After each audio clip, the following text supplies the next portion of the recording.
आज का अखबार। नमस्कार, लेट्स माइक में आपका स्वागत है। आज का अखबार के साथ मैं राखी जैन।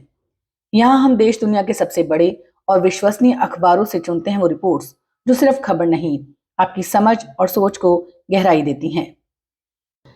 द न्यूयॉर्क टाइम्स ने अपने लेख में बहुत साफ शब्दों में चेतावनी दी है कि अगर नेटफ्लिक्स वार्नर ब्रदर्स को खरीद लेता है तो हॉलीवुड खत्म नहीं होगा, लेकिन उसका स्वतंत्र, विविध और बहुआयामी चरित्र जरूर टूट जाएगा।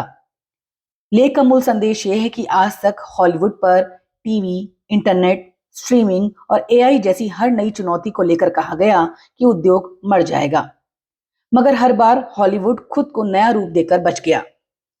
लेकिन ये सौदा हालात बदल देता है, क्योंकि यहाँ बात किसी तकनीकी खतरे की नहीं, बल्कि पूरे उद्योग का एक ही कंपनी के गुरुत्वाकर्षण में आ जाना है। नेटफ्लिक्स पहले ही दुनिया का सबसे बड़ा प्रीमियम स्ट्रीमिंग प्लेटफॉर्म है और वार्नर ब्रदर्स एचबीओ मनोरंजन जगत के सबसे शक्तिशाली कंटेंट निर्माता हैं। अगर ये दोनों एक हो गए तो कमान एक ही दिमाग, एक ही दृष्टिकोण और एक ही कारोबारी प्राथमिकताओं के हाथ में सिमट जाएगी। इसका मतलब है कम प्रतिस्पर्धा, कम खरीदार, कम जोखिम लेने की इच्छा और परिणाम स्वरूप सीमित कहानियां।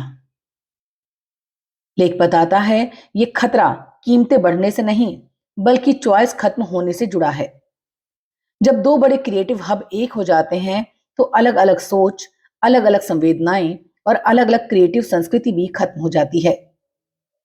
इससे कम शो और कम फिल्में बनती हैं और वहीं सेंट्रलाइज दृष्टिकोण कंटेंट पर हावी होने लगता है। लेखक चिंता जताता है, यदि नेटफ्लिक्स नियंत्रण में आया तो वार्नर ब्रदर्स की थिएटिकल फिल्मों, जो अमेरिकी सिनेमाघरों के लिए रीढ़ मानी जाती हैं, को धीरे धीरे घटा भी सकता है, क्योंकि नेटफ्लिक्स की अपनी रणनीति थिएटर के खिलाफ रही है। इससे सिनेमाघरों का भविष्य और कमजोर होगा। लेख सबसे गंभीर खतरे के रूप में क्रिएटिव श्रमिकों, लेखकों, अभिनेताओं, निर्देशकों, कलाकारों की मोलभाव की क्षमता घटने को दिखाता है। जब खरीदार एक हो जाएं, तो कलाकारों के पास विकल्प कम बचते हैं और हाल वही होता है जो किताबों की दुनिया में Penguin Random House and Simon and Schuster वाले सौदे को रोकते समय सरकार ने बताया था। बहुत बड़े खरीदार कम प्रतिस्पर्धा में सप्लायरों को दबाने लगते हैं।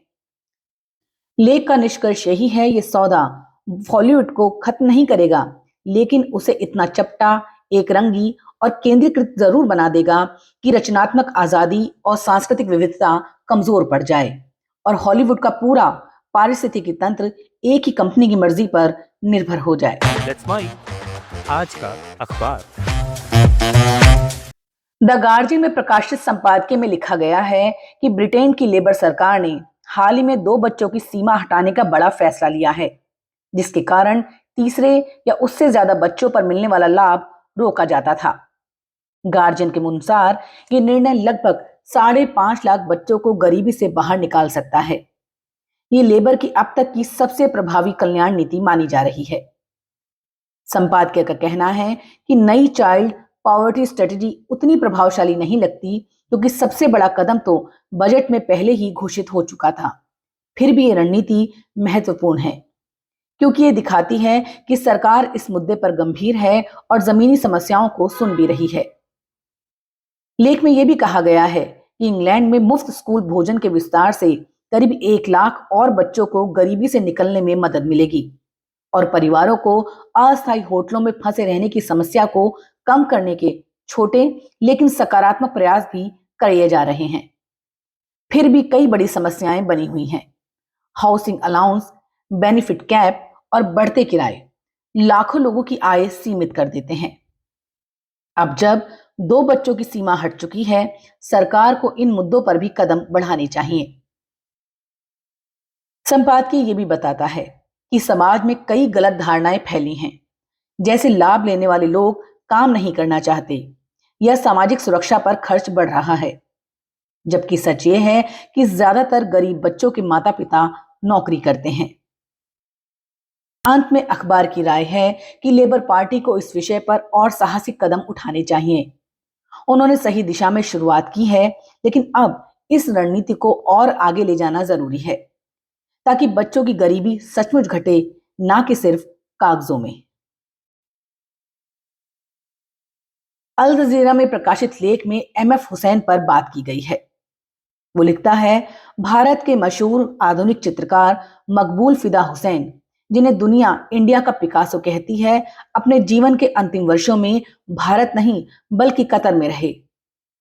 अल जजीरा के इस लेख में बताया गया है कि कैसे भारत में हिंदू दक्षिणपंथी ग्रुप्स द्वारा उनके खिलाफ चलाए गए अभियान ने उन्हें 2006 में देश छोड़ने पर मजबूर कर दिया।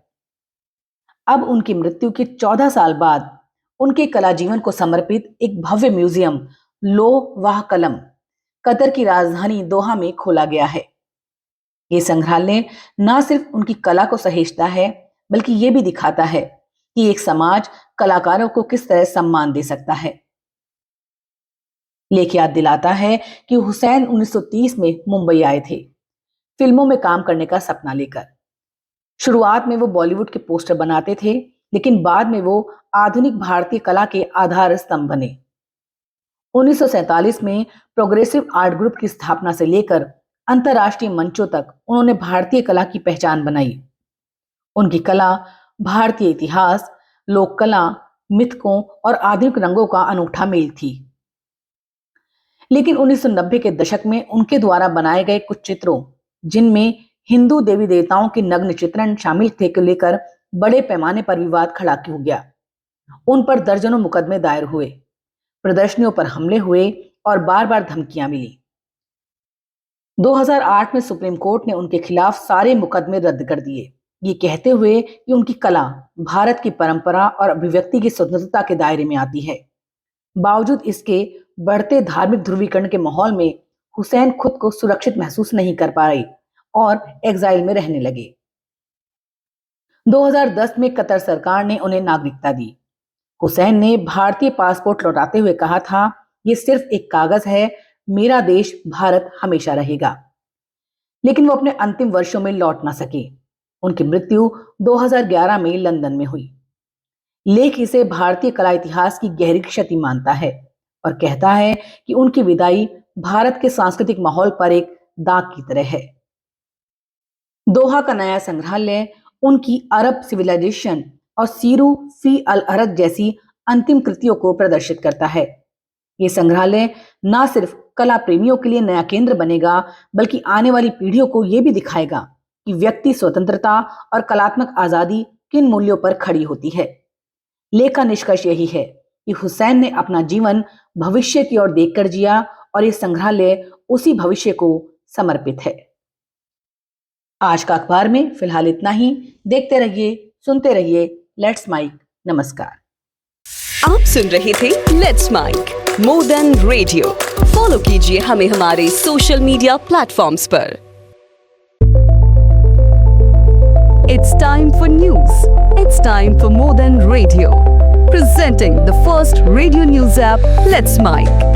Let's Mic, a news-based app on your phone where you get to watch and listen news, talk shows, interviews, radio show podcasts. On Let's Mic, you get all relevant information of TV, print, radio, podcast, and digital. Let's Mic talks about every segment of life.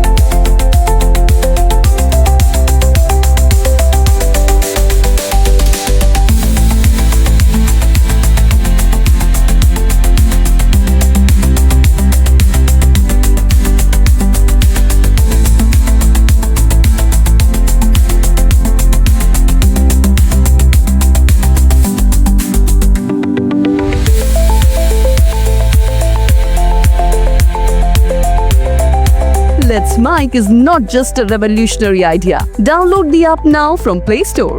Available both on Android and iOS mobile phones. Follow us on YouTube, Instagram, Twitter, LinkedIn, Facebook, Telegram, WhatsApp, Snapchat. Let's talk, let's connect, and let's Mic. It's time for news. It's time for more than radio. Presenting the first radio news app, Let's Mic. Let's Mic, a news-based app on your phone where you get to watch and listen news, talk shows, interviews, radio show podcasts. On Let's Mic, you get all relevant